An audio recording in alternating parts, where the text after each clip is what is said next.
Ladies and gentlemen, it's time to end the Final Fantasy Marathon, and in yet another negative way.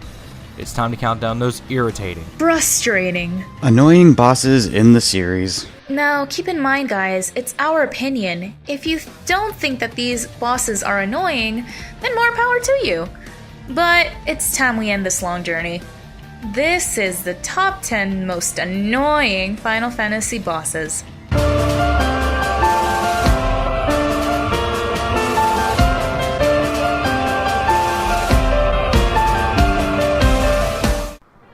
There are too many bosses in Final Fantasy IV that frustrate us. The only ones we can think of are the Magus Sisters, Calcabrina, and our number 10 on this list, Demon Wall. The main gimmick of this battle is that there's a demon wall which will slowly move closer and closer to the party. Once it gets close enough, it uses Crush, which will instant kill one of the party members. It only uses physical attacks, thankfully, but the main problem... This thing has so much health for that point in the game. 28,000 in the original doesn't seem bad, right? Well, how about in the DS version you have to take out nearly 100,000? Why? It's only at number 10 because this boss can be slowed to make the fight more bearable, but it is still a frustrating fight due to the time limit.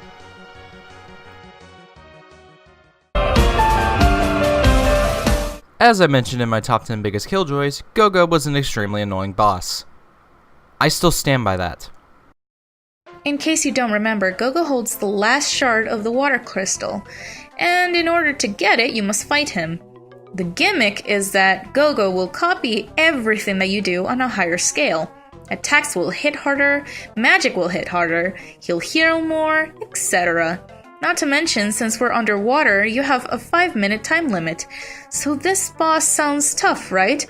Well, how do you beat him? Do nothing! Yep, Go-Go can be beaten by just sitting there. Well, I bet the reward was worth it for this tough fight. Mime? Mime? This is our reward? Why? There were so many options to choose from in 5, but we decided that Go-Go still has a ridiculous fight, gimmick, and reward.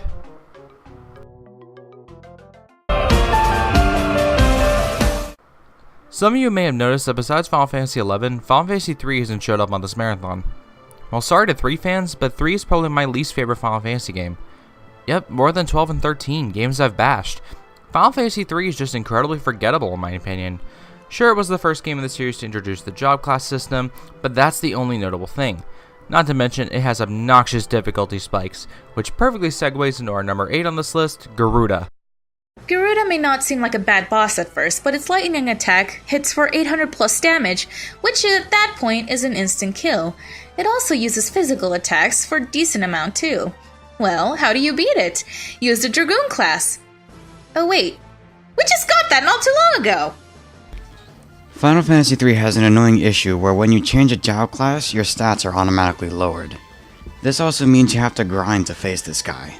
Unless it's an optional dungeon, I should not have to grind to fight a boss. Which also leads to this next one. Summons, espers, eidolons, guardian forces, aeons, no matter what you call them, these creatures can dish out some serious pain. However, in Final Fantasy XIII, they can be fought as bosses. Sounds fun, right? It's not.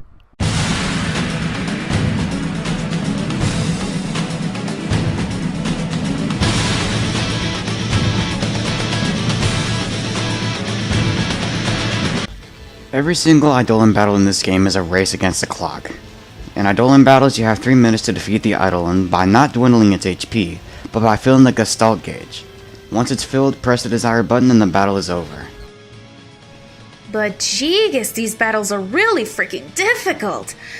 Well, the first battle against the Shiva Sisters as Snow isn't too bad, with it just being a waiting game and hitting them with physical attacks. From there, it gets harder. Odin hits with heavy thunder and physical attacks to easily wipe Lightning and Hope off the ground.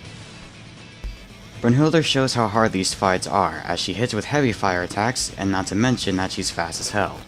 Bahamut uses various physical attacks in Whirlwind to do some serious damage, whereas Alexander uses some seriously devastating physical attacks that'll wipe Hope's scrawny ass out of here. But the worst of the bunch is Hecatoncheir. Jesus fucking Christ, is this fight hard. Hecaton at first will just stand there as you wail on him, but it'll follow with a devastating combo of physical attacks and earth attacks. If you don't quickly set your Sentinel paradigm, then kiss your ass goodbye. These battles are hair-tearingly hard, but there's one upside. I mean, have you heard this boss theme?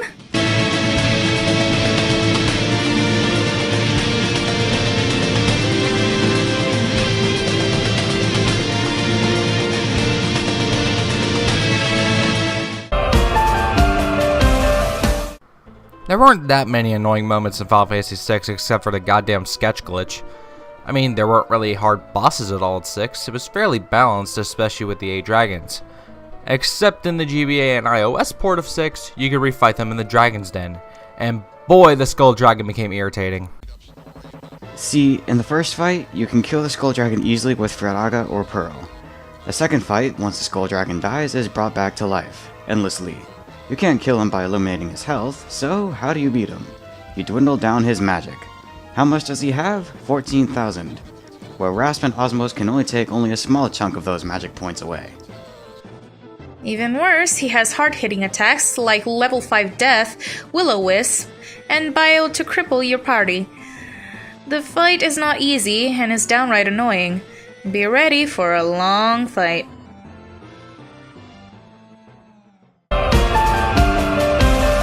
Pitiful mortal. Your hope ends here, and your meaningless existence with it!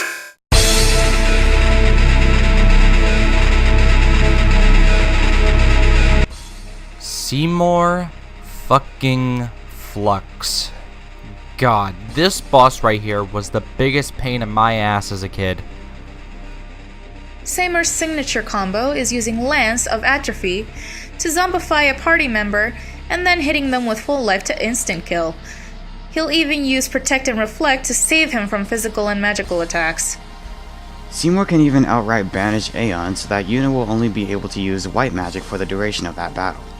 He'll even use Flare in his ultimate attack called Total Annihilation, which might as well be an instant kill. However, if you remove Reflect off of Seymour before he casts Flare, he'll hit himself with it, so do that when you get the chance. He's also vulnerable to Poison and Silence, so use those as well, as soon as possible. Seymour's only at number 5 because, well, this kick-ass boss music.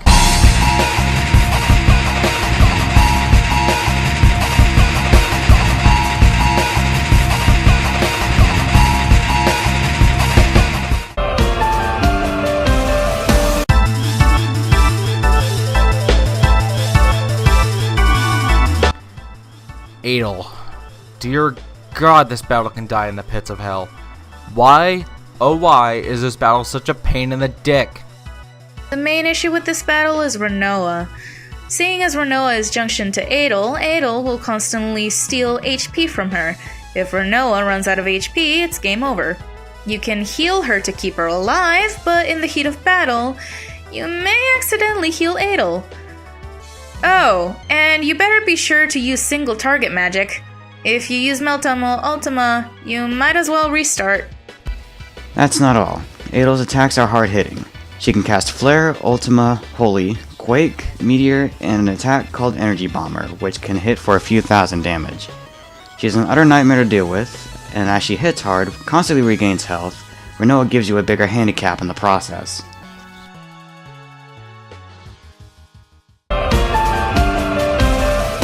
There aren't too many bosses in Final Fantasy IX that piss us off. Necron maybe, but we have one that has been the bane of every player's existence. The Ball of Colors himself, Ozma. Getting to Ozma is a pain enough already, seeing as you have to play Chocobo hot and cold for hours. Once the side quest is finished, you need to go to Chocobo Air Garden, and you better be ready for a tough fight. Should you have done the friendly monster side quest, this fight can be a bit more manageable. Typically, Ozma absorbs shadow damage, but if you did the side quest, he actually becomes weak to it. But that still makes his battle a nightmare. Ozma's ATB meter fills whenever a party member chooses an action, so he has very high speed as a result. Even worse are his attacks. Ozma has some devastating magic to be hit with, and with a high magic stat to boot. In terms of black magic, Ozma will hit with Doomsday, which if you don't do the side quest Sean mentioned, that means he's healing off of it. He also has Meteor, Flare, and Death. In terms of blue magic, why, oh why, would someone give him both a level 5 Death and a level 4 Holy? Those are the two strongest blue magic spells in the game. Sure, as long as your level isn't a multiple of 4 or 5, you'll be fine, but for first-timers, they don't know that! But worst of all is his white magic. He can cast Holy, Berserk, Mini, Asuna, and Curaga. Yes, Ozma can heal himself for a great amount of HP. What the hell? Ozma is only at number 3 because as much as the battle's a pain, the other two ahead are much worse.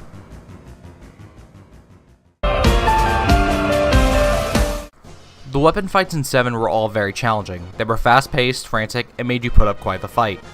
I was tempted to put Ruby Weapon on the list, but I think Emerald Weapon is even worse. Oh sweet lord, Emerald Weapon is awful for first-time players. Unless you get the underwater materia, you have 20 minutes to beat him.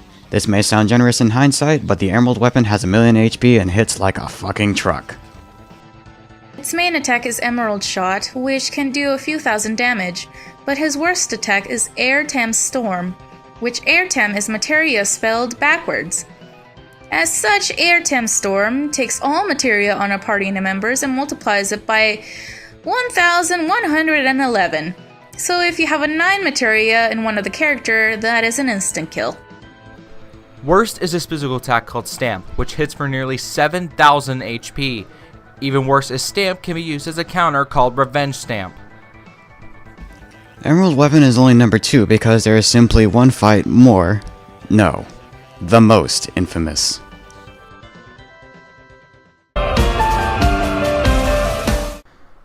I finally get to talk about the reason I hated Final Fantasy XII.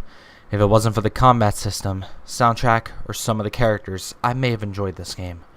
But one thing I hated the most were the bosses. The Demon Wall, Ringworm, and Yzmat. One of the most infamous bosses in the franchise, and for good reason. Let's start with problem number 1. See that health? That's a lot, right? Yeah, 50 million HP.